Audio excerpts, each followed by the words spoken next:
Hey guys, thanks for joining me on this journey here today. On this episode, we're going into the world of Teekay Merah. How are you doing? Hey man, what's going on? Everything is good here. Thank you for having me on. Okay, I I feel like I fucked up your last name. I'm sorry if I did. Did I? Nope, Okay. perfect. So, dude, I've took a little deep dive into your podcast, Clarity with TK, or is it just Clarity? Because you have the Clarity and then with TK at the little Yeah, bottom. no, but it's clarity with TK. Okay. Yeah, so I took a deep dive in that, and you have a lot of fascinating things to you. You're vegan, which I don't know vegans, as I've said before, and then you've gone to minimalism, which is, that's something I don't know too much about besides the word itself. And then your podcast itself, like, there's a ton of episodes, which you've been doing for about roughly 2 years, it seems like 2, 3 years. Yep, exactly. Okay, so I'm gonna touch base first on the podcast. What originally sparked the idea for you to begin a podcast? First of all, I like talking to people.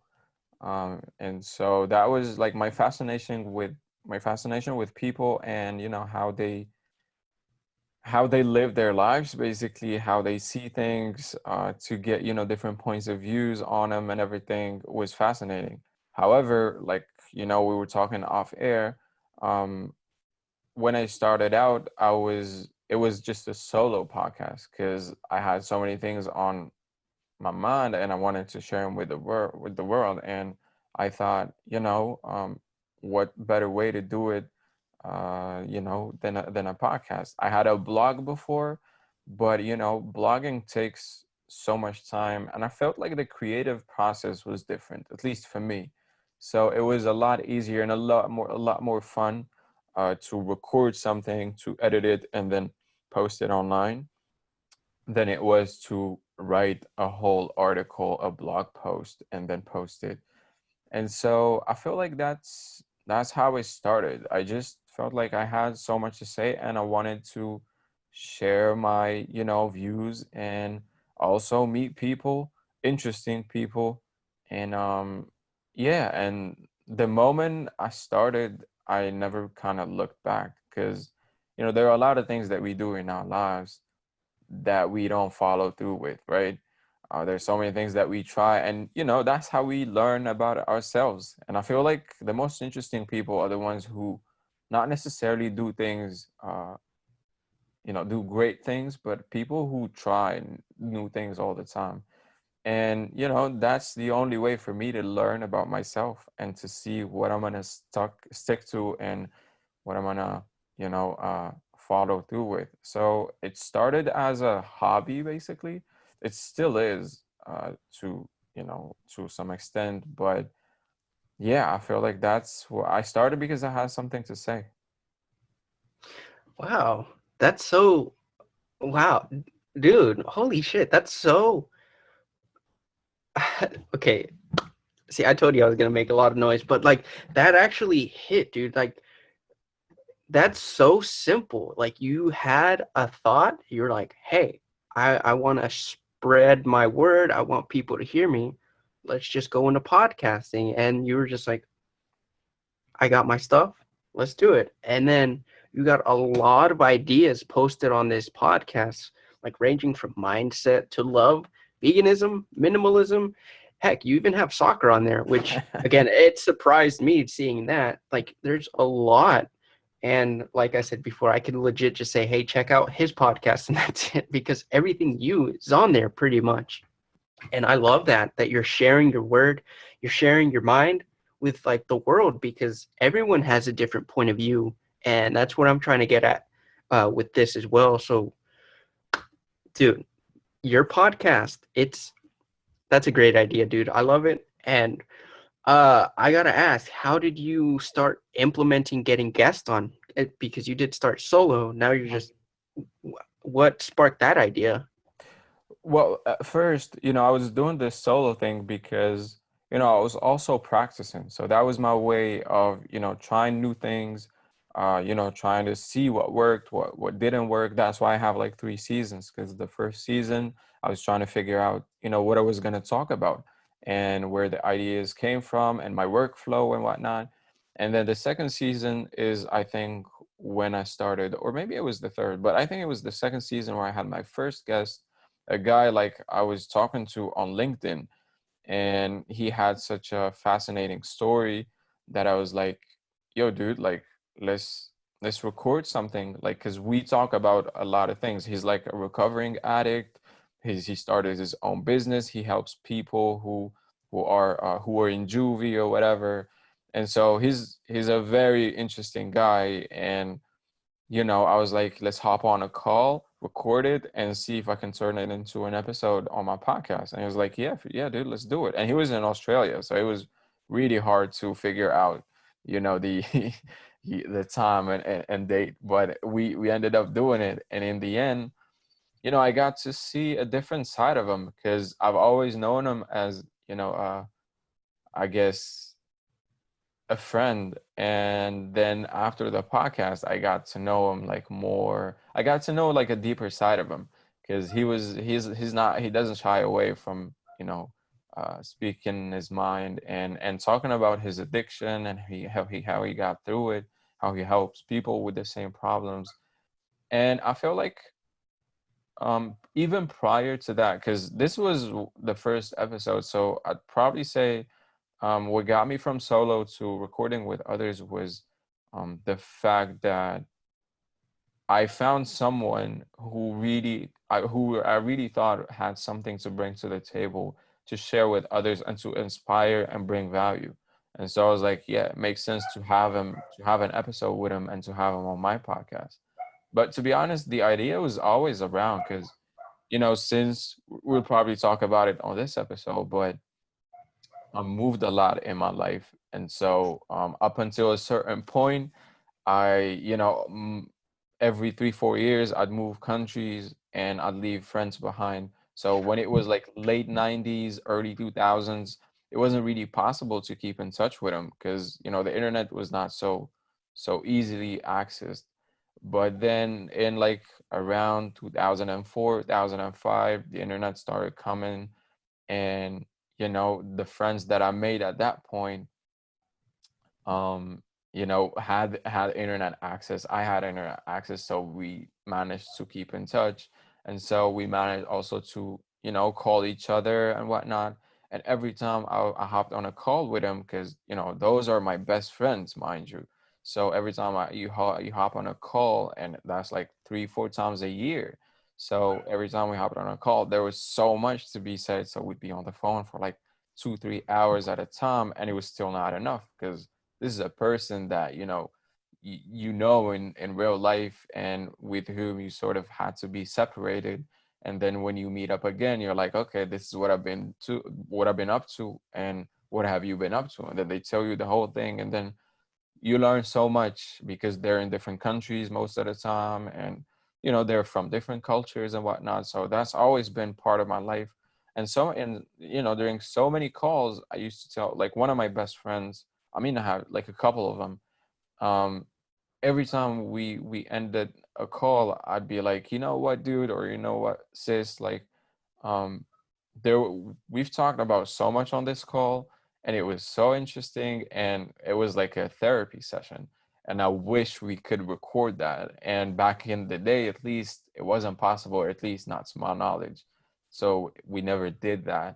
But you see, like, for me, it was always like, the idea was always there. It was sleeping somewhere in my head, but it was always there because I always felt like, our calls, maybe not the whole call, because there was some personal shit that isn't, valuable I to get it. anyone. But there was some parts where, your best friend tells you like, oh, dude, I have this problem in my life right now. And then you try to figure out the solution together. And then you give them advice, or like vice versa. Like, the person you're talking to, you're not doing well, and they go like, you should do this, you try this, blah, blah, blah. And these are like, for me, yeah, golden nuggets, because this is the kind of advice that makes you who you are in the end. Like, throughout, in time and throughout the years, you're learning from someone who's also having like different experiences in their life, and then you reconnect, and then you talk about these things, and you grow basically together, although you're growing separately in your respective lives. And so, yeah, man, it's like for me, podcasting just came at a perfect time because I was sort of practicing all, this kind of talk, like this kind of Yeah. chat with a friend.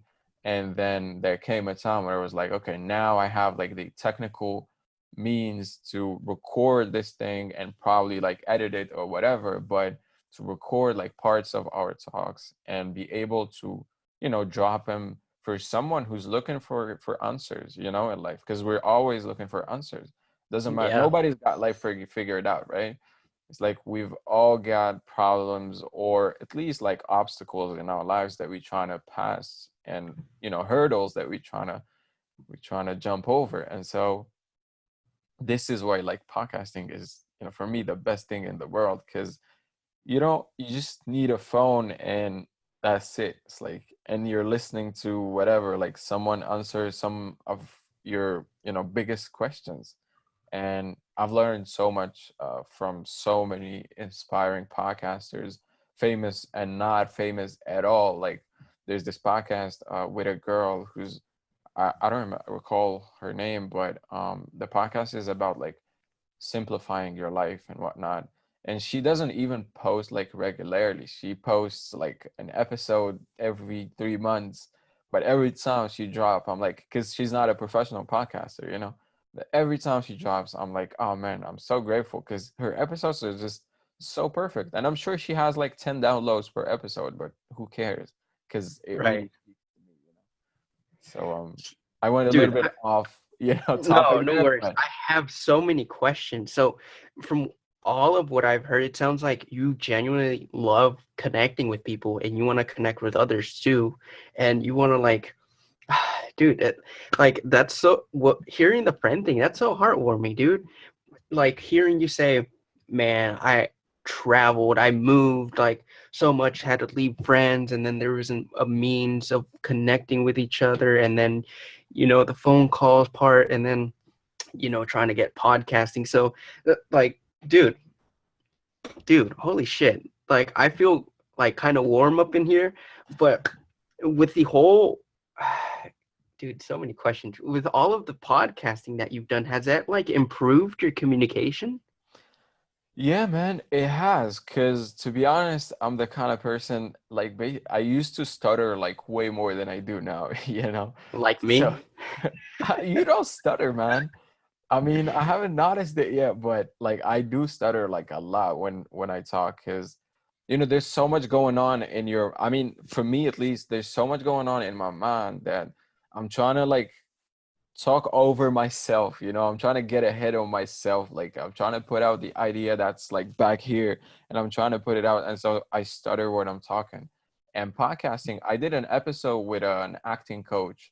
She was super nice and super helpful as well, because like even off air, at the end of the episode, I was like, I stutter a lot, and she was like, take your time, like breathe and do some Ooh. vocal exercises and whatnot. She gave me like some really practical advice that I didn't record, unfortunately, because we were off air. But like, yeah, she told me that, and I was like, she's right. And now, like, I try to slow pace myself when I'm talking, and when I do that, I don't stutter. But there's so much to say sometimes that you just can't help yourself, and you just go like, nah, Yeah. man, I just want to get it over with. I don't want to, talk about whatever I'm thinking. And I feel like that's why people stutter, to be honest. I mean, at least me, like when you have, it's like, people with a shitty handwriting, it's basically because they have so much to say that they don't have time to write it down. And so they have shitty handwritings. There was a study about that. And so I feel like Interesting. stuttering is the same, but like with voice. Okay. Well, that actually makes sense because my handwriting, let's just say it looks scribbly after some time, but that's interesting. So you've learned things from, what, man, dude, I swear there's so much. So you learned from this acting coach to take your time, which Yep. I'm definitely going to have to start doing because I do a lot of this and a lot of random noises, which very unnecessary. But you were mentioning earlier too this girl's podcast, Mhm. something s- like if minimalism came to mind. Is that where you began your minimalism lifestyle, or where did that start from? Not necessarily. Actually, it was the other way around. I was already a minimalist, but then like I was looking for minimalism podcasts, and I didn't find anything that really truly spoke to me. And then because they were like mostly like big podcasters, big gear, and it was very centered around. It felt like capitalist minimalism, you know. It was like they're trying to sell something. And I Oh, mean, for okay. me, that didn't speak to me. But then I found hers.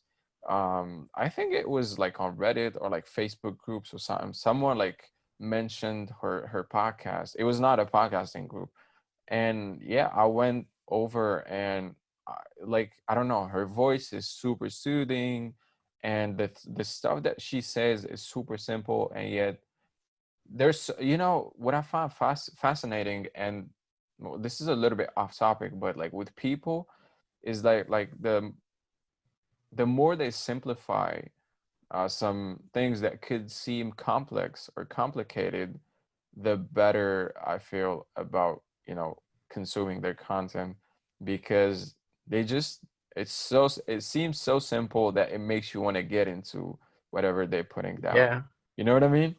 And that's exactly absolutely. how it felt with her. It just felt, yeah, everything she was saying was like not anything genius or whatever. It's like, but it was so simple that it made you actually make the decision to change and to to do things right. And it helped me a lot with my minimalism journey. Yeah, I was actually gonna say, so that's like touches base with your minimalism because it's simple and she's like straightforward. And we were talking about Fabe Mitchell, which I really hyped up his podcast because like that what you were just saying legit touches base with his podcast. It's simple and he simplifies it too with his stories. Um, uh, this isn't about his podcast. This is about you, but Nah, but we love um, you, Mitch. We love you, man. yeah, Yeah, absolutely. Fave is the man. So yeah. Absolutely. But I swear, see, I lose train of thought. But what is minimalism? Like, to be honest with you, I know what it is. It's like keeping it simple, but what is it really? Hmm, that's a great question, man. Um, it's simply put, minimalism is staying away from all the distractions and cutting out everything that's not beneficial your um to your vibe, basically. That's simply put, that's what it is. If you want to get a little bit more into the whole lifestyle, minimalism is, for me at least, getting rid of all the stimulations, getting rid of all the things that are superfluous and that aren't that we've been made into thinking that are necessary in our lives, but they aren't. So basically, owning 10 pairs of pants when in reality you only truly enjoy wearing like a couple of them. But you do have the others because you don't want others to look at you and be like, oh, you've been wearing that shit for like a week, because you're afraid of judgment. It's also in how much time you spend on social media. It's like, we I talked about this on my podcast, but there's a real social media pandemic in a sense, because people waste a lot of time on that, and not necessarily like good time, because if you're on there working, if you're on there like promoting something good, that's good for you and it's good for the world. But if you're doing it because you have nothing better to do, then you're sort of wasting your own personal time that you're not going to get back. And minimalism is about minimalizing that. It's about minimizing, sorry, that exposure to things that are super superfluous and things that are super time consuming as well. And instead of growing as a person, and instead of doing this, for example, and trying to learn about new things, you're actually not doing anything with your time. You're just wasting it. And minimalism helped me see the digital, side of things differently, but also like the physical, because now, like, I've moved a lot, like I said before.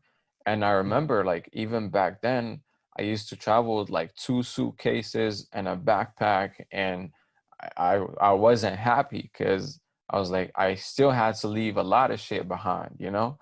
But now I can travel with like one backpack, and that's my whole life is in there. Like, I Hmm. have everything. I have my gear, I have my clothes, I have my shoes, I have everything in there. And it's so liberating because you don't hold on to things anymore. You don't hold on to anything that much anymore. It's like, that life is all about change. That the pair of jeans that you have today may get lost at some point, or you may not like it anymore at some point, and that's fine. And then that the moment that happens, you're ready to part ways. But before, I wasn't like that at all. I was like, oh, I got this t-shirt in whatever, Uruguay, and so I'm gonna keep it forever. And I'm like, now it doesn't make sense because it's the experience that makes sense, not the fact that I got the Oh. t-shirt, not that the fact that I keep it.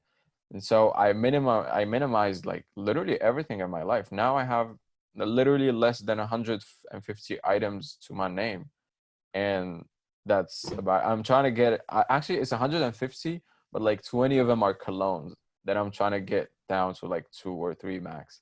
So you know what I mean? It's like my life is it's so simple now. It's like I don't buy things, so there's the financial side of things as well.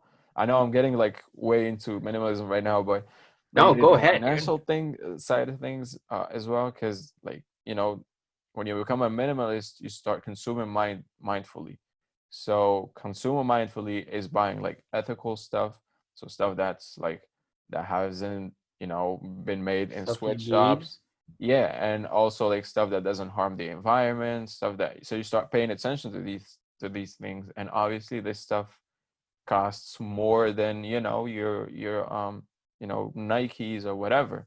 But then when you start paying attention to these things, you buy stuff that's gonna be long lasting, but it's gonna be also great quality, and it's gonna be ethical. So in all senses, it's perfect. And like now I haven't shopped, I haven't bought anything for like at least 2.5 years, like any piece of clothing, anything. So except for food and whatever. So and yeah, just switching that up and switching that mindset up has helped me like a lot, and really a lot, like financially. Like I save way more. So if you save more, you invest more, and if you invest more, you're more likely to make more money like long term. And so when I became a minimalist, I look back at my youngest self. When I got into college, I started like working and investing, and I was lucky to do pretty well, like investing. And so the more money I earned, the more the more my spending was. So I was buying like all kinds of shit because I come from, a background where my parents were not necessarily, wealthy, or not. They were like low middle class. Maybe at some point we were not even low middle class. We were like, in, you know, uh, at the Somewhat bottom. average. Nah, we were actually pretty at the bottom. And so, Okay. because of that, when I got to my like early 20s, not even, maybe like when I was late, 18, 19, around that period, I was in college, I started making real money. I started buying shit like to Nice. compensate for, what I didn't have like when I was younger. So I was buying like all kinds of shit, like had 50 pairs of shoes. I had like different like Beats headphones. I had the iTouch, whatever, iPhone, this and that. And I was just, yeah, trying to, I don't know, fill some sort of void. And then I just wish like I knew minimalism back then, because I would have saved way more, man. I would have been doing so much better right now, but I don't regret it because I think I had to go through that to get to where I am today. So it's cool. Now I gotta ask. So you said you got all this shit to Hmm. compensate for something. How Hmm. did it feel like throwing all of that away or giving it away? Liberating, in one word. It felt so good, man. It's like when you give stuff away, there's this app, like, because I became a minimalist in France, so there's this app called Give here. So it's basically give, but like the French way. So Okay. they called it Give, and this app allows you to, put stuff so that people can pick it up for free. Oh, And okay. yeah, and I did a lot of that. And just the other day, there was this lady who came over, an immigrant lady. So she didn't even speak French. She came over and, with her two kids, and they did look poor, and so like her kids were crying, whatever. And then they got here. I was like, what's going on? And they spoke a little bit of French. So I was like, what's going on? They were like, we actually wanted some toys, and their mom came over for some clothes that I put online. And I was like, okay, hold on a second. And I went back home, and I had like some stuff that my girl actually brought with her, and that we were supposed to put up for sale.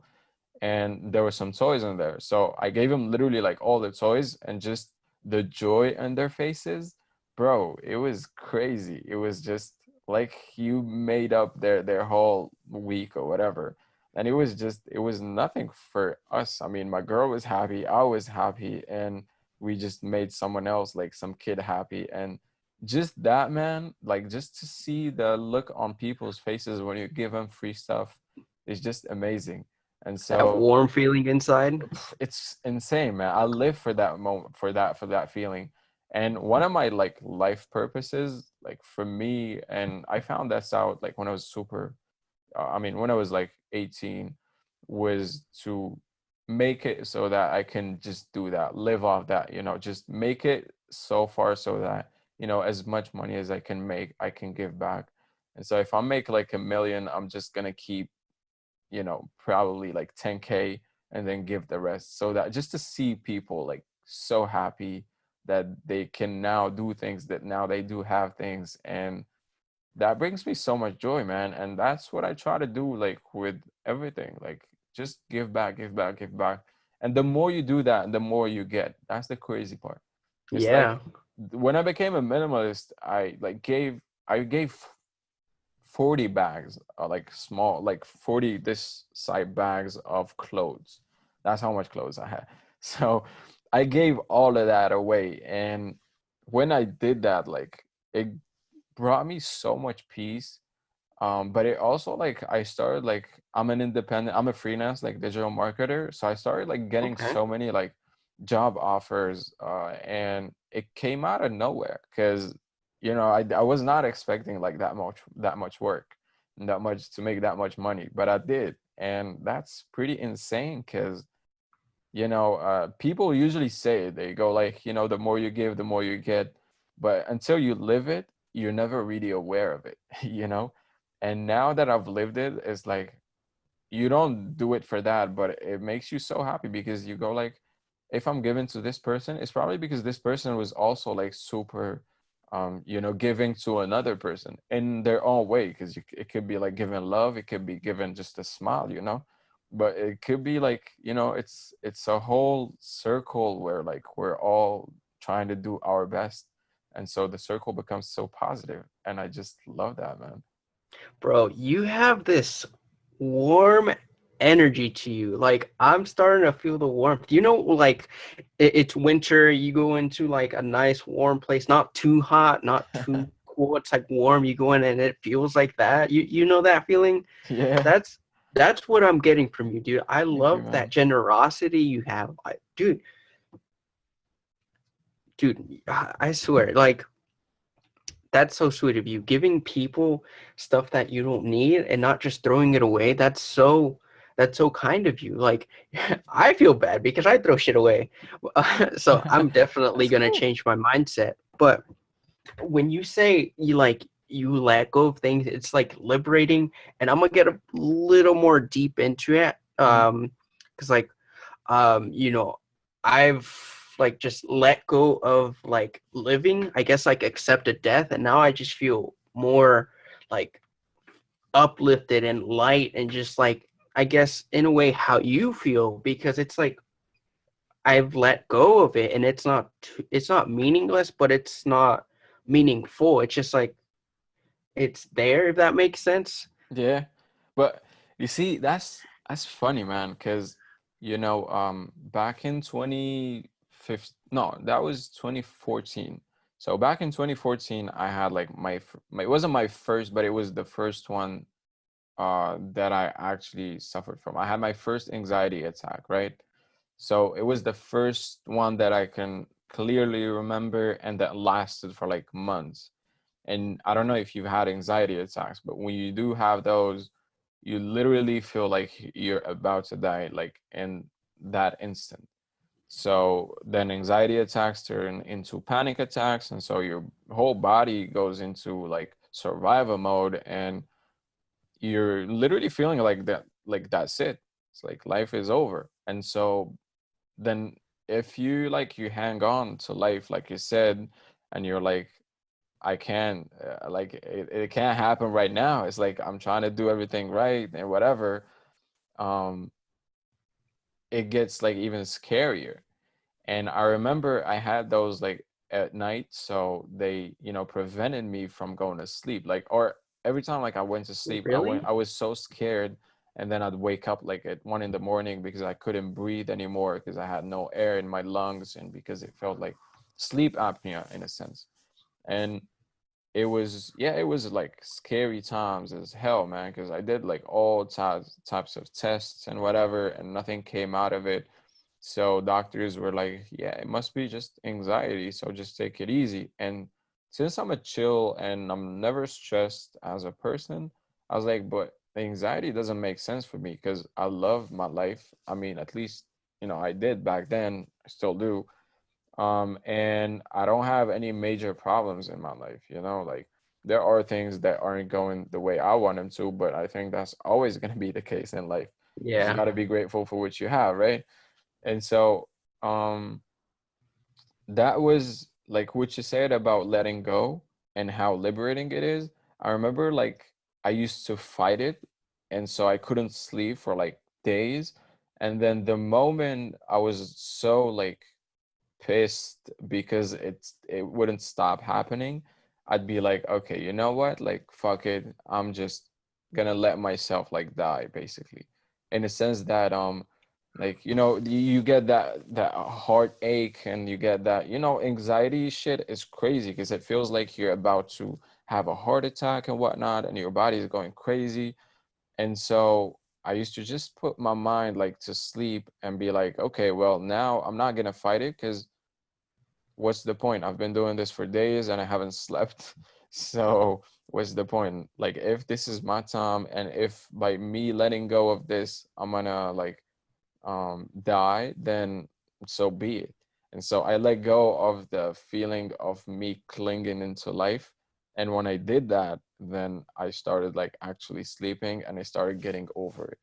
So, you know what I mean? It's like when you let go of things that you think are good for you, but you've actually tried them over and over again and they never really work, then you realize like maybe like my anxiety was insisting on me so that it would teach me how to let go. You know what I mean? And so the moment I did that, my anxiety didn't go away, not by any stretch, but it totally helped me at least sleep and learn more about anxiety as an illness or as a disorder.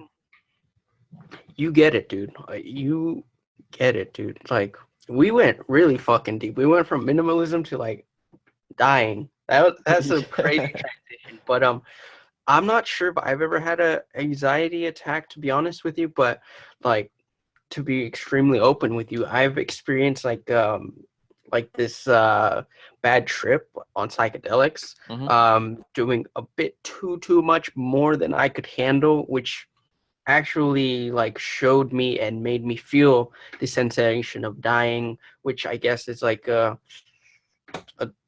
a times 100 panic attack with like, I don't know, like again, I've never had one, but like it was crazy scary, and that literally like traumatized me, so I couldn't sleep as well because of like the fact that there was like this feeling of it killing me. Literally, like that shit was scary. And when you said I've been going through this shit so many fucking times, I was just like letting go and letting it happen. It was scary at first, Mm-hmm. but the more I did it and let it happen, I just started getting used to it. And now I could like sleep more peacefully knowing that I can wake up alive the next day.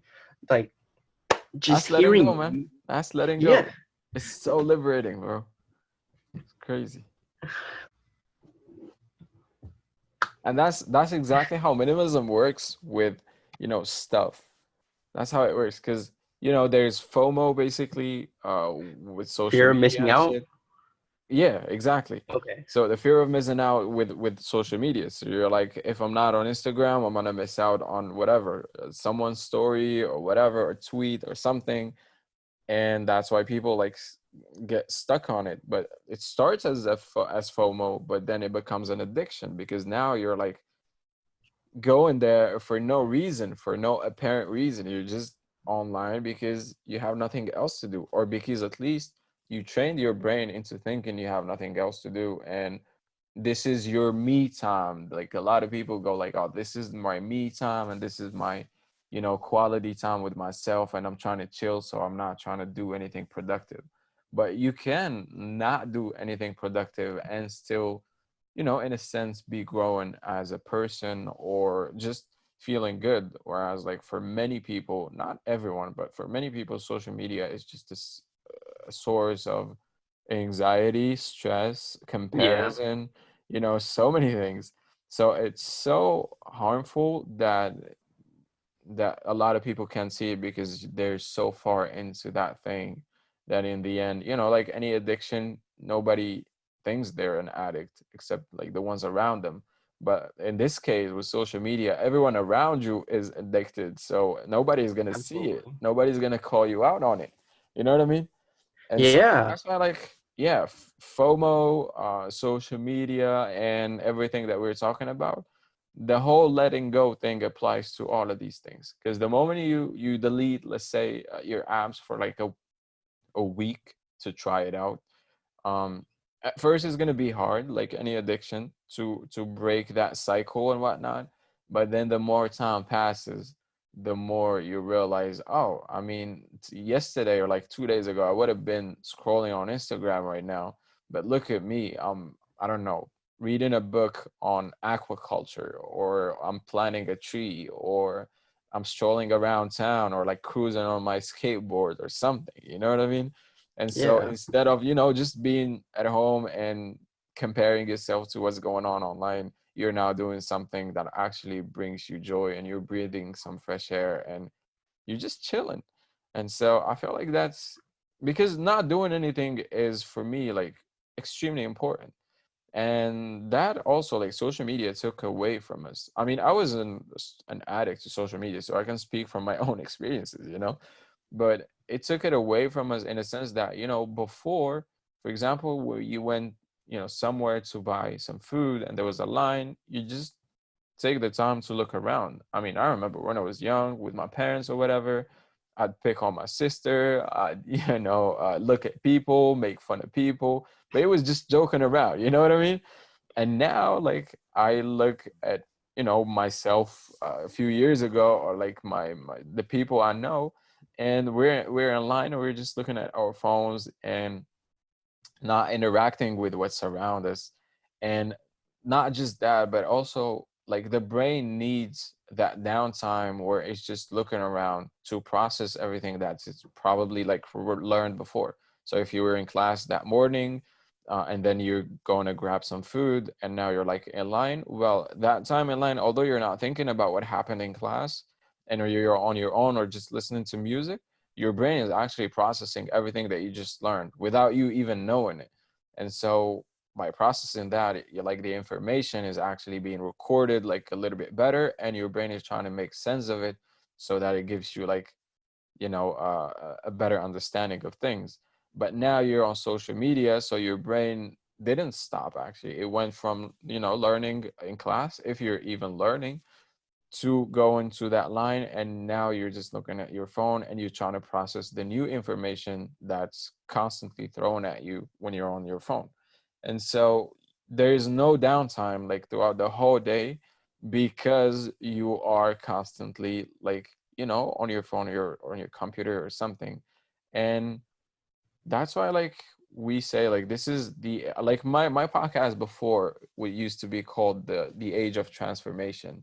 And so we're literally living in the age of transformation, where we're actually going, we went from, not enough information but a lot of practicality, to now a lot of information but almost zero practicality, Yeah, and we're not doing much with it. And I felt like we got to find a way to break that addiction, and also to minimize basically our, use, and yeah, and make better use of our, gray matter. you know bro. Like you keep hitting me with this light. It's like you, dude. Like you fucking get it. Like the simple life is the best life. We're attached to 100%. so many things. Like I used to be an addict myself, a lot of smoking, drugs, this, that, Mm. and like releasing those attachments, like I feel so much better, as you could tell. Because if I were to still be on it, I'd be like, you could see it on my face, like this dude's on some shit, or he looks tired. And now I'm like, I'm all over the fucking place. And breaking the addictions of, the attachments, the social media, the this and that, the living, like it's a good life. And I could see it from you. I could hear it from you. You live a good ass life, a generous life too. And assuming you don't have like all this crazy shit, you just have all the things you need to keep you living, and you're living good. And like, I, I don't know where I was going with this, but it's like you completely understand what it is to live a good ass life. It's just to have all that you need and let go of that what you don't need.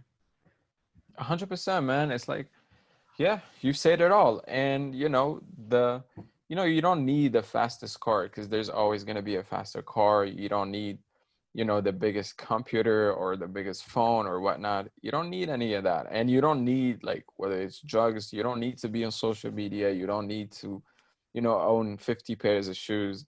Because in the end, it's like, it's cliche, but like happiness comes from within.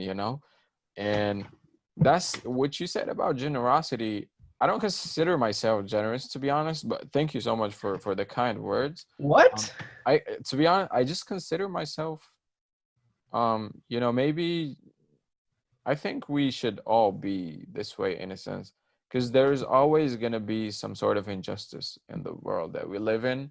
And we've all got some sort of, for me at least, it's a duty to try to make it better.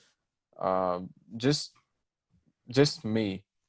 Maybe not everyone is gonna do it, but like if I can do something to make it better, and we'll probably talk about veganism, and it's gonna make more sense. But if I can like make the world around me like a little bit better by giving like away some clothes, or sometimes like even going buying like some clothes. I usually like buy vintage clothes, so go to a vintage shop, buy like whatever, and then take it and give it to a homeless person. That for me is way more important than owning a new car, or even like traveling, which I love a lot. But I'd rather do that than just do something for myself. And Absolutely, I don't dude. think that's generosity. You see, I think just taking care of each other. Huh. I I mean, I guess I gotta live in your shoes to see it that way, because I see you as a Mhm. generous person, Hmm. but I haven't lived it, so I can't necessarily. I haven't experienced it, so I'm not on your level right now. So I see you as a generous person, but you see yourself as like, I'm just giving type person. But dude, minimalism, like we went deep into this shit, like Yeah, man. deep, and it's funny because minimalism means simple, but we went through all of this. But Yeah, anyways, that's what it was. be, Just let me cut you off 1 second, but like go that's what I ahead. was gonna say when you first asked me, like, what is minimalism for you? And I gave you like a very short answer, because I was like, this is like the simple way of saying it, but it's such a That is true.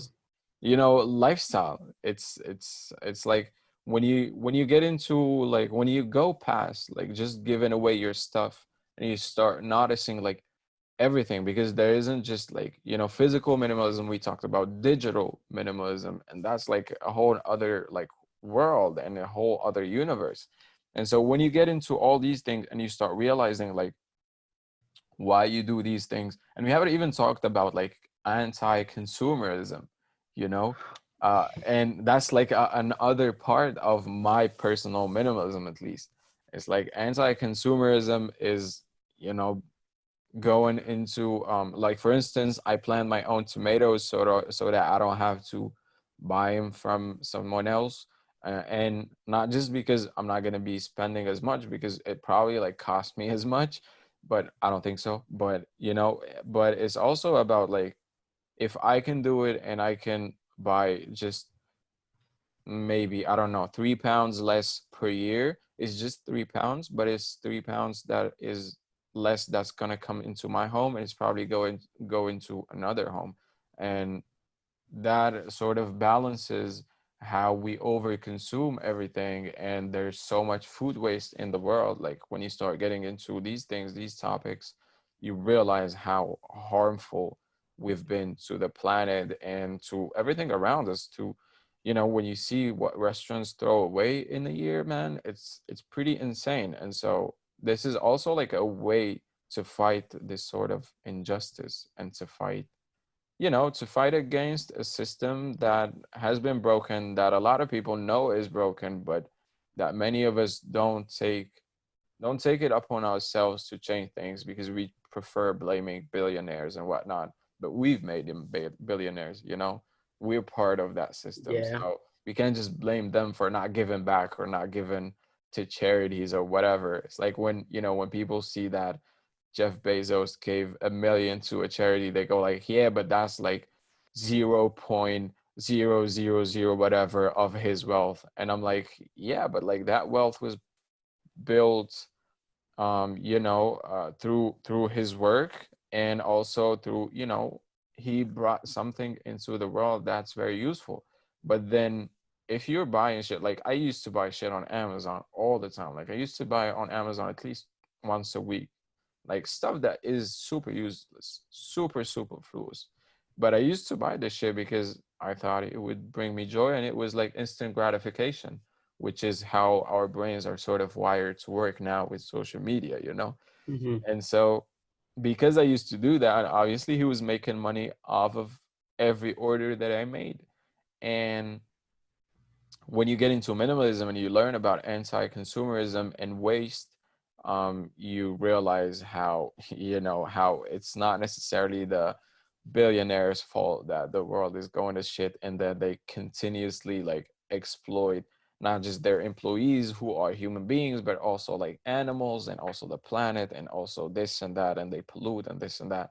And you realize like, okay, it's fine, like we can blame Bezos and Gates, but I mean, they just saw an opportunity and they seized it and they took it and they built an empire. And to be honest, kudos to them, because I Yeah. respect these dudes. Like, they saw an opportunity, they seized it. I don't respect them for not giving back enough. I don't respect them for not caring about, human well-being, animal well-being, like planetary well-being in general.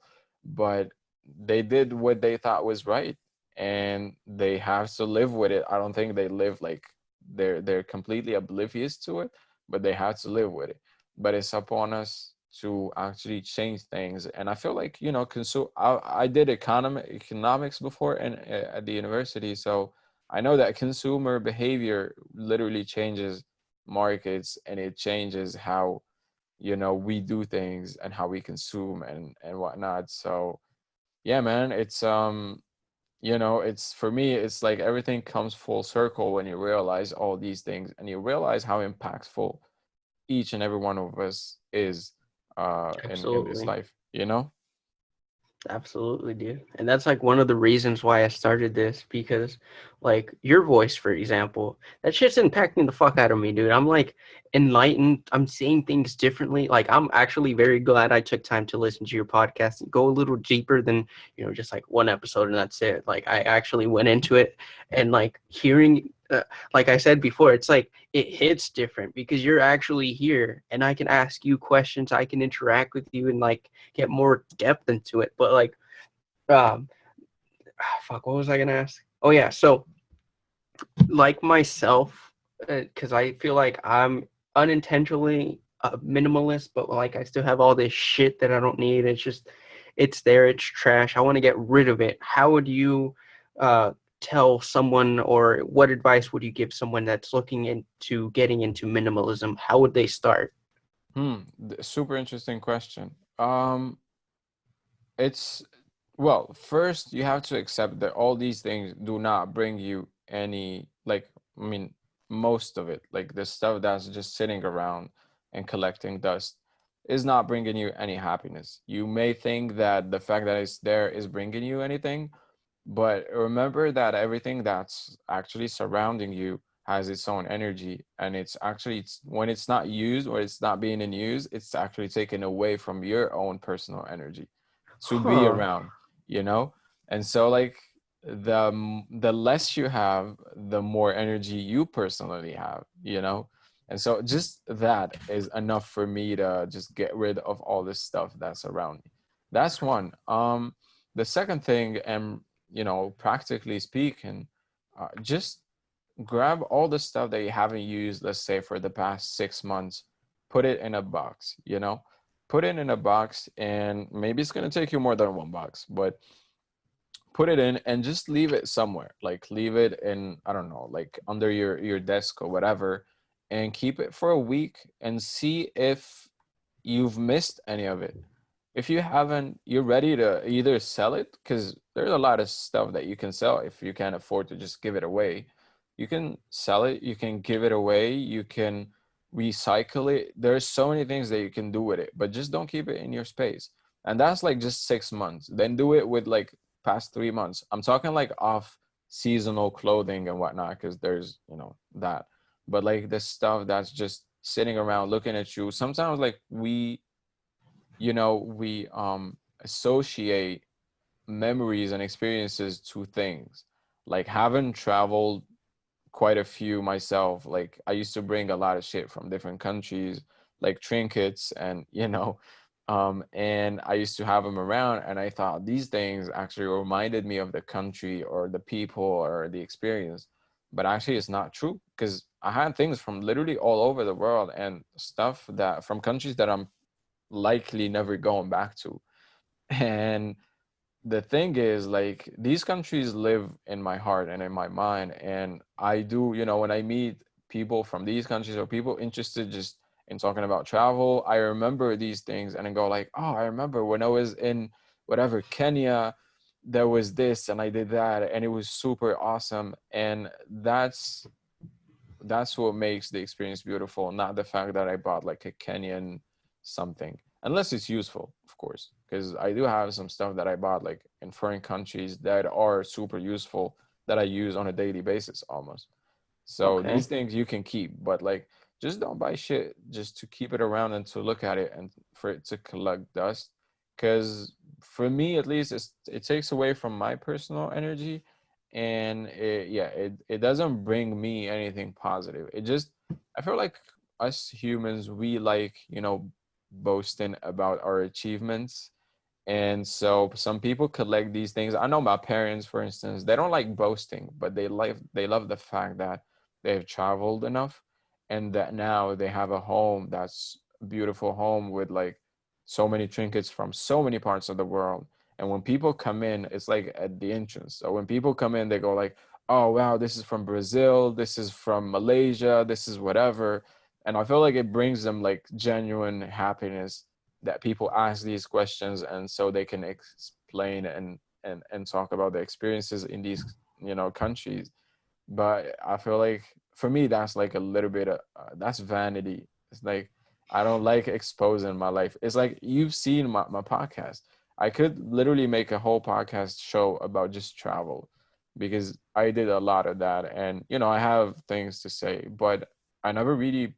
I think I posted like one episode about travel on my whole 120 episodes of podcasting because Hmm. I don't like, I don't feel like it could bring any value, at least in this point in time, to my listeners. If you tell people like, oh, these are like travel tips, and your listeners are usually people looking for, advice on relationships or diets or lifestyles, I don't see what the point would be in a sense. It would just remind them that they're not traveling, you know? I don't think that would be good at least.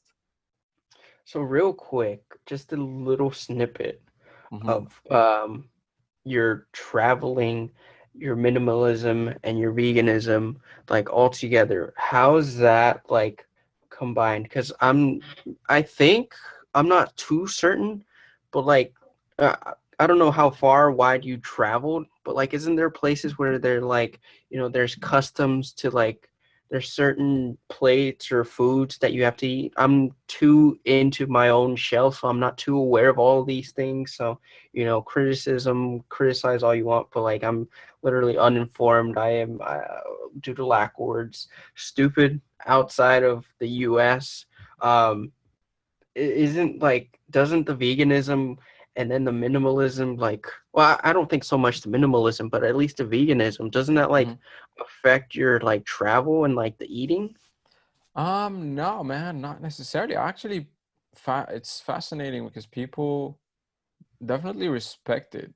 Like most people I've met, like in whatever like countries I've been to, and who knew that I was like vegan, they go like, "Wow, so like literally no, you're not vegetarian or vegan, like so literally no animal products." And I'm like, "Nope." And they go like, "Wow, that's actually well, it's a pity if you're in Argentina because they love asados and meat and whatnot." And so, they go like, oh, I mean, you're missing out, but we do respect like why you do it and what you do it for. And so, Hmm. no, actually, it's, a lot of people are uninformed when it comes to those type of lifestyles because we usually, even myself, before I went vegan, I had some idea, some preconceived idea about vegans, that wasn't true, or that was based not on veganism but on vegan people, which are two extremely different things. It's like judging a religion based on someone who's of that religion.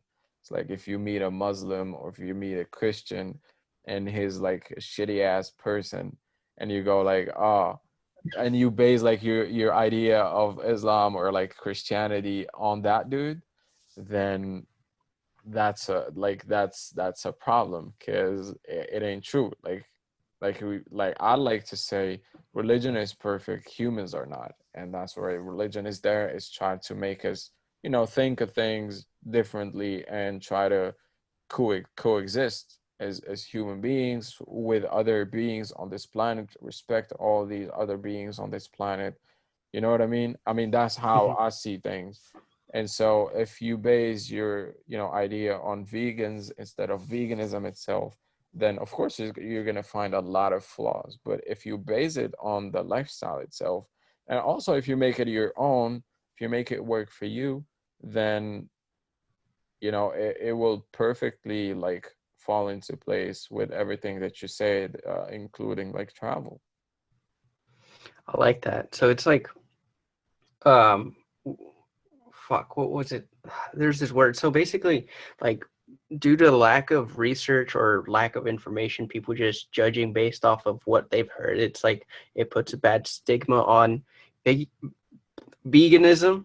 Yep. Um, myself too included, because like a lot of people are like, damn, we hate vegans, or that stereotype where they're like, hey, I'm vegan, like just out and Yeah. about.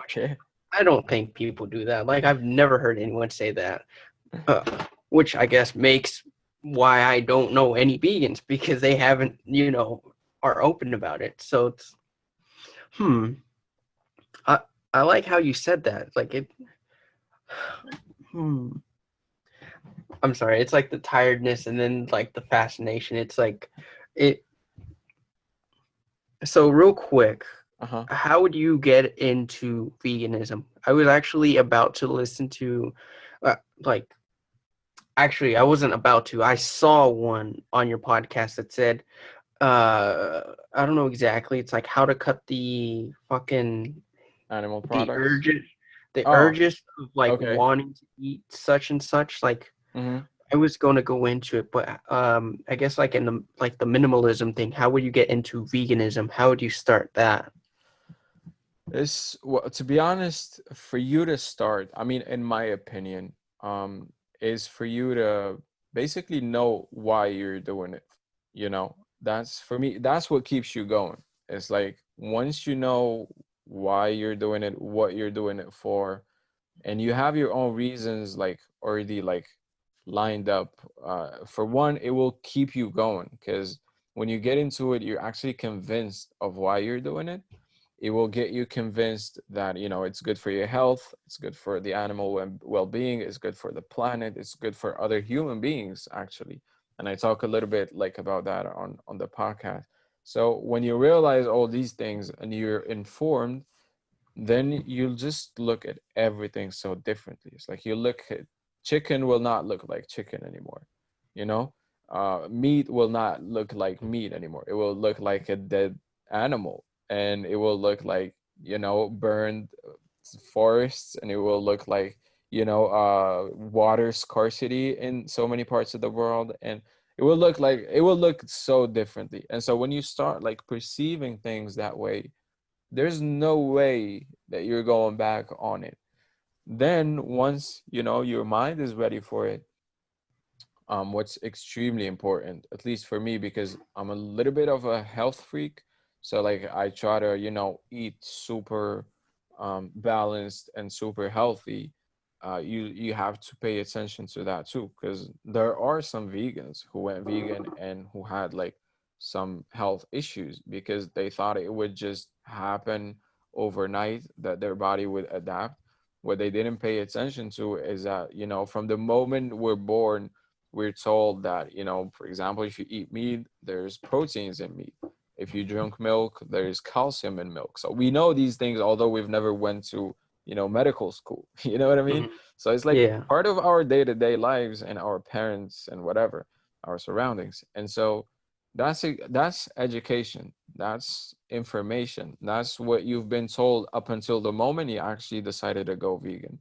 So you've been learning about your diet for years, and some vegans and some people who go vegan and then it doesn't work for them expect, for veganism to just make sense from day one.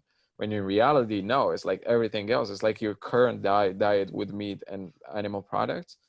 It's actually gonna take some some reading. You're gonna have to research what you need. I made like a short, I think, I don't know if it was a podcast, but an article for sure, about like 8 things that everyone who wants to go vegan needs to know. And those are Okay. things that when you switch diets, for example, like B12 vitamin, you don't find it in vegan diets because B12 is a vitamin that the animal industry gives to to their cattle. So your cow is actually consuming B12. So when they kill the cow, the B12 is already in the meat. So you consume it as a meat eater, and you get it into your system. That B12 is nowhere to be found in nature now because it used to be like thousands of years ago, but we destroyed like the water systems and whatnot like so much that B12 is not available in nature anymore, so it has to be like man-made. And so now that it's Mm. man-made, it's either given to the animals, and so you consume it through the animal, or it's given directly to humans, which is what vegans, have to take to keep their B12 levels like high. You know what I mean? And so instead of consuming it through a dead animal, you just consume it directly through, the pill. And so those are like, there are like 8 things, 8 important things like this. The others are not necessarily like hard to get in your food, but B12 is like the one thing that you have to supplement basically. And so yeah, I made like that article with like 8 things to pay attention to when you get into veganism, because so many people just cut out, all animal products, and they think they can just replace them with, fruits and veggies. When in reality, no, Right. like you need to eat like quinoa, you need to eat, different things to bring, the right nutrients to your body. And those are like this, to answer your question, I think you gotta be like convinced of why you're doing it, and what comes out of veganism, and then how to do it. And so inform yourself on what you're eating, and basically how to treat yourself well, because for me this is, self-care. Like eating well is self-care, you know what I mean? It's I like, love that. you love yourself, so you're going to treat yourself right, and usually treat everyone else right except ourselves. So it's important to do that. See, I love that. It's like a peach energy that you were just giving off for a sec. So it seems like do your research. And you were like, because you said you were like a health nut. I'm gonna just say that I'm assuming you research your own body type to see Uh-huh. uh, like if veganism is like it's good for you. Because I think if I remember correctly, certain diets don't go well with certain body types. If I'm Hmm. correct, so Yeah, those are like yeah, certain diets, but it's a whole other topic that we could talk about like for hours. But there are like so many different diets, but veganism is not one of them. It's like raw veganism is not one of them either, because without getting extensively into detail, like if you eat like the right vegan stuff, um then whatever your body is going to adapt. Like there's so many research and analysis, like medical analysis, where people who had like type 2 diabetes, who had like cardiovascular diseases and whatnot, and who went vegan, and then they literally like had no more diabetes, no more diseases, no more this and that. And it's very well documented like in the medical world. And even now, like the what's it called, the UN's thing of food is actually like advising people to eat less meat, and to eat less, to drink less lactose, and huh. consume less lactose products, and to go, although like they have their own lobbies backing them to actually say otherwise, but they realize how impactful it is on human health, and also on the planet's health, that without talking about the animal side of things, it's extremely important to to pay attention to these things. And I feel like the moment you get into it, you can turn a blind eye on everything that's going on, and you realize, just like we were saying earlier, how impactful um, you can be as a human being. And that's actually pretty amazing. It's funny. I was like earlier, I was like, damn, I'm tired, this and that. But like, dude, you're so fucking fascinating. I'm so into you that like, yeah, I feel the tiredness, but like, dude, I love hearing what you got to say because that shit's so fascinating and it makes Thank me you, man. feel good.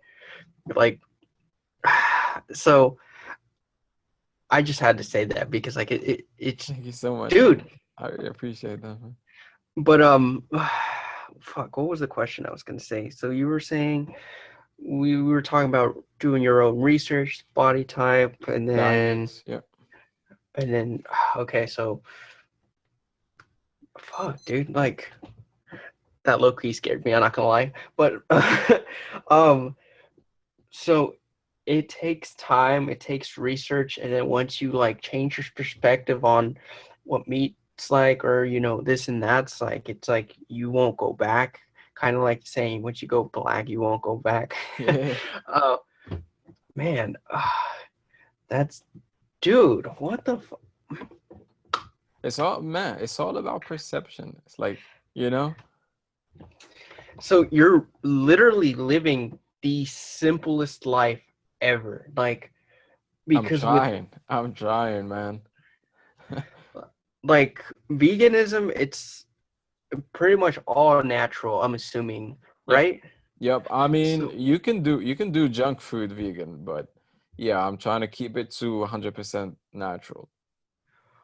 wait a minute. Oh, now I gotta ask, Yeah. what do you mean by junk food vegan? Like, Oh man, there's like it's especially in the US. I mean, the last time I was in the US, there was already, and it's a long time ago, but there was already like a lot of stuff. Now, like I look at the stuff that they're making, and you have like vegan burger joints, vegan pizza joints, you have like vegan everything, like sausages and literally everything that you eat as a meat eater, but like in vegan, basically. So, you know what I mean? So you can actually be vegan and well, it's still healthier than eating, meat and whatnot. Because, for example, like a non-vegan sausage is basically, animal parts, but not the best ones. So it's like full of carcinogens and full of fat and full of so many like stuff that's really unhealthy, and then they try to remodel those and make it into a vegan sausage. So a vegan sausage is not like eating, peppers and tomatoes, but it's still like plants because it's 100% plants. So there's gonna be some probably like carcinogens in them, but at least it's gonna be lighter on your body for one. So to digest for your stomach is gonna be a lot better than consuming like a non-vegan sausage, but it's also gonna be a little bit maybe more it's gonna be a little bit more greasy. It's gonna be more than eating just veggies and fruits. But I mean, I try to do both. I mean, when we're outside and there's a burger joint and their burgers are basically Beyond Meat or whatever. It's like a brand. Um, I don't go like, nah, I'm not eating this. I have to eat like a veggie only burger. Nah, like mhm. I'm chilling with my friends, so why not? You know what I mean? But at least at home, I don't eat out that much. So at home, I try to keep it 100% clean and make all of my stuff. Dude, I love that. And then you did say you have like a little garden. What? Yeah. So how did you get the garden? Like, how did that start? Was it because of the minimalism, or is it because of the veganism, or you just wanted the skill, or how did that become about? It was actually about slow living. So neither of those two. I don't know if you know of the slow living movement. Yeah, explain. What is that? It's a movement that's all about doing less and taking time to appreciate the less that you have. So basically you minimalize like all of your place or whatever, and then you start, now that you're not on social media like 3 hours a day, but you probably spend like half an hour maybe around that time. And so you're not watching TV. You're not, I don't know. I don't like working much. I try to work like 3 days a week, maybe four, but not more than that. And I try to keep my days pretty short in length. So if I have to work like 4 days a week, then it's like 5 hours, maybe 6 hours per day. So that's like 25 hours a week. And then like I'm trying to like pace myself and take it to a level where I'm like really chilling and really getting into this whole slow living movement. You back? So it cut off. Yeah. It seems like Damn, it's cool. It's cool. So you were gonna say something. Let's get back into it. dude, you have so much. I don't know how old you are. I'm not gonna ask because that could be personal unless you want to share. But like you have all this knowledge. You keep it simple. You keep it super simple. Actually, like how I perceive it, at least in comparison to me. Um, what's like some like damn?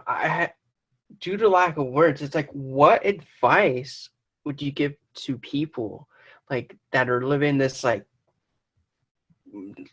fucking jumbled up, messy lifestyle with too much on their hands. Like, because I know we touched base on it, but like, even if people to the people that don't want to make the transition into it, like, what advice would you give to everyone? Super interesting question once again.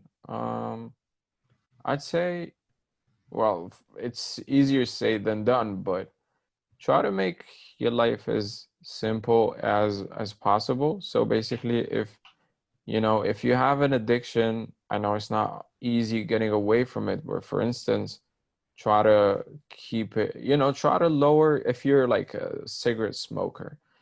You smoke a pack a day, try to keep it to like half a pack a day at first. And maybe do that for as long as you have to. And then at some point you can, you know, lower that to, you know, quarter pack a day, and then until like you get rid of that addiction. So that's, I know that's super hard and it's easier said than done, but it's you know, once you realize, it's all about, that's why like when you ask me about veganism, for example, I told you like if one has to get into it, one has to inform themselves and also be convinced that that's the right thing for you. When you're a cigarette smoker, the reason why you can't quit is because for one, you know what it causes to the body and whatnot, so pretty much everyone knows that, but most people do not see it as a selfless act, as in, if I'm smoking and something happens to me, it's not only going to happen to me, it's going to happen to my mom, it's going to happen to my friends, it's going to happen, it's like everyone is going to actually like, you know, feel that pain. And so once you realize that and it becomes a selfless act of, I'm not doing it, maybe I want to smoke but I don't want to do it because I don't want my mom to be sad because you know, I have cancer, or I don't know, I have some physical issues. Once you switch your mindset and you start like becoming empathetic and, you know, compassionate towards what's around you, everything changes. It's like with veganism, it's exactly the same thing. You become compassionate around what it causes and what it helps prevent. You know, whether it's your own health or like, you know, other beings, the planet, animals, human beings, you know, because of all everything that it entails, then yeah, I feel like that's where yeah, that's where you start changing things. So the advice I would give to my younger self at least is pay more attention, be more curious about all the things around you, try to relearn everything, because you know, we're taught so many things but we never question them at times. And so try to, relearn everything, like take the time to, like I said, be curious and be open-minded enough to learn about everything that's around you. It's like the littlest of thing has you know, an impact. Like we were talking about things, if Yeah. you're, you know, have things around you and you start learning about, you know, how they've been made, maybe that will change your mind on buying more of these things. You know, if you're Hmm. looking at a, I don't know, at a mic like a Blue Yeti, and you go deep into, you know, the brand and how it's made and where it's made, and then you go like, okay, what are the working conditions in this country and this and that. That's curiosity, and that's where you're going to be like, okay, now that I know all this, maybe I'm going to try to buy like a used secondhand Blue Yeti instead of a new one, because not because I can't afford it, but because buying a new one means more production and means, you know, more people having to go through different things, unless it's like a really good brand and, you know, they respect whoever made it and it's great. But you know what I mean? And so that Yeah. kind of curiosity is what opens your mind onto the world, and what shows you like becomes your moral guide in a sense, you know, in everything that you do. So yeah, for me it's all about inform yourself and stay away from what doesn't benefit you, and stay away from, you know, instant gratification. That shit is awful, man. That instant gratification is the worst. That's why like I didn't finish like my answer about plants and having my little garden, but like that is exactly why I started learning about agriculture.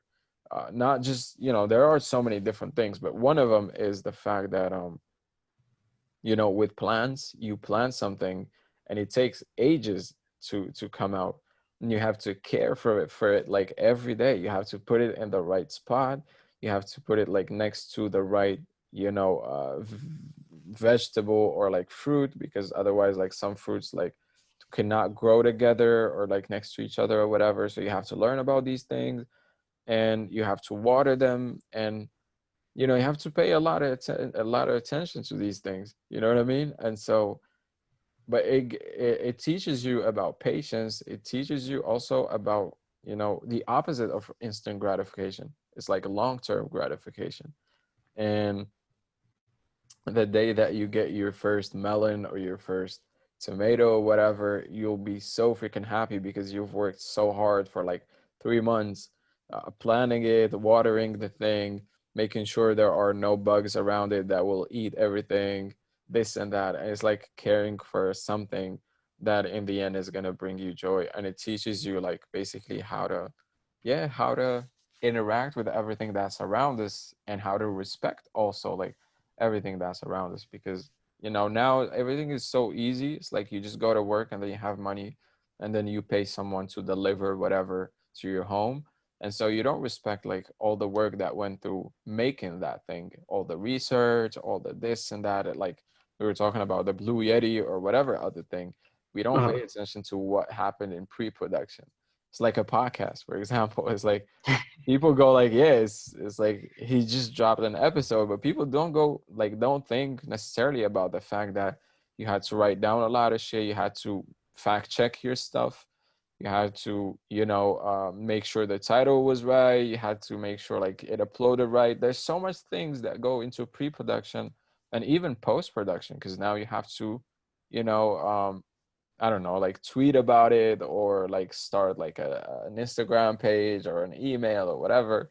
And so all of these things take so much time. And like yourself, now that you're a podcaster, like now you realize how much hard work it takes, and Yeah, so dude. you appreciate even more, the podcasts that you listen to. You know what I mean?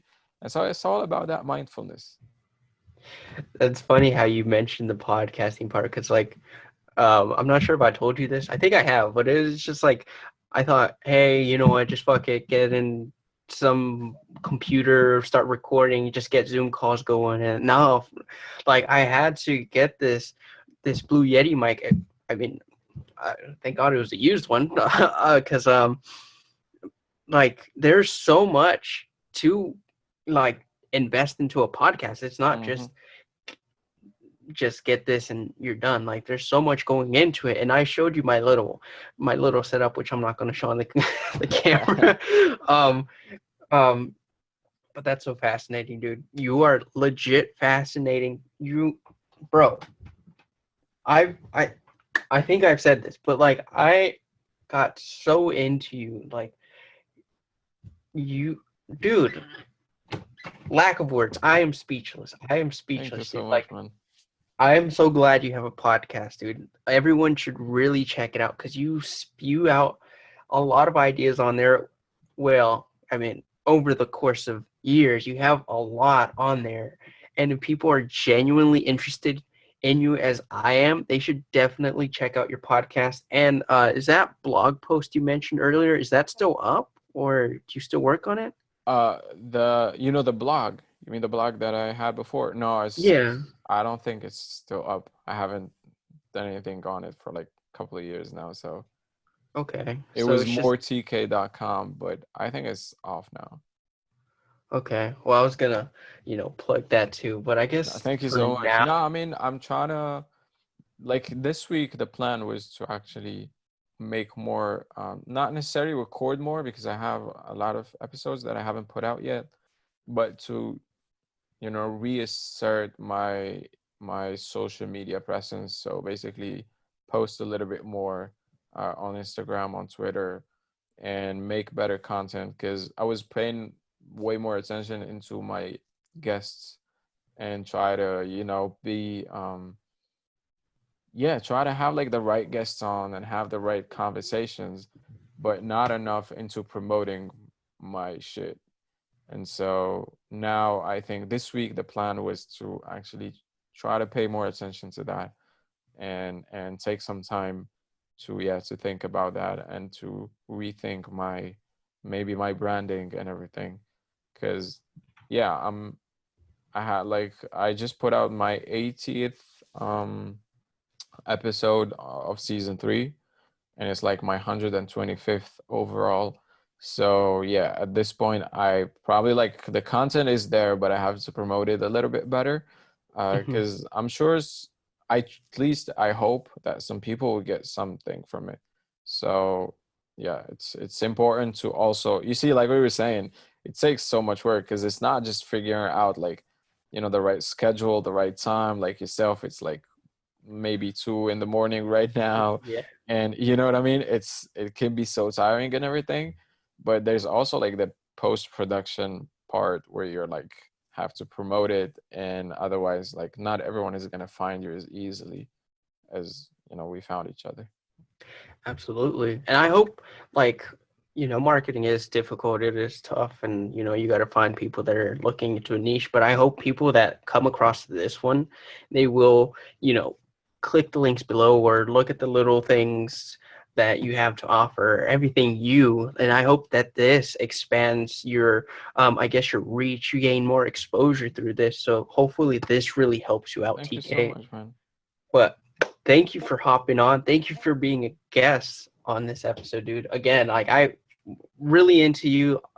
Could hear for so much. Like, I'm really speechless, dude. Like, I really appreciate you for being a guest and sharing with us all that is you, dude. Thank you so much, man. It was a true pleasure being on. You had some really great questions as well. And, your energy is, it's not fake. You're not just interviewing someone. You're actually really trying to listen and, actively listen, which is super, super rare these days. So thank you for putting so much energy and the effort as well. Because, like I said, it's 2 a.m. over there and you still managed to make it. So thank you so much, man. Like, it was a true pleasure being on your show. And let's do this again, to be honest. Absolutely, dude. Absolutely. Thank you so much, dude. And to the viewers, the listeners, I appreciate you guys for tuning in. I'll catch you in the next one.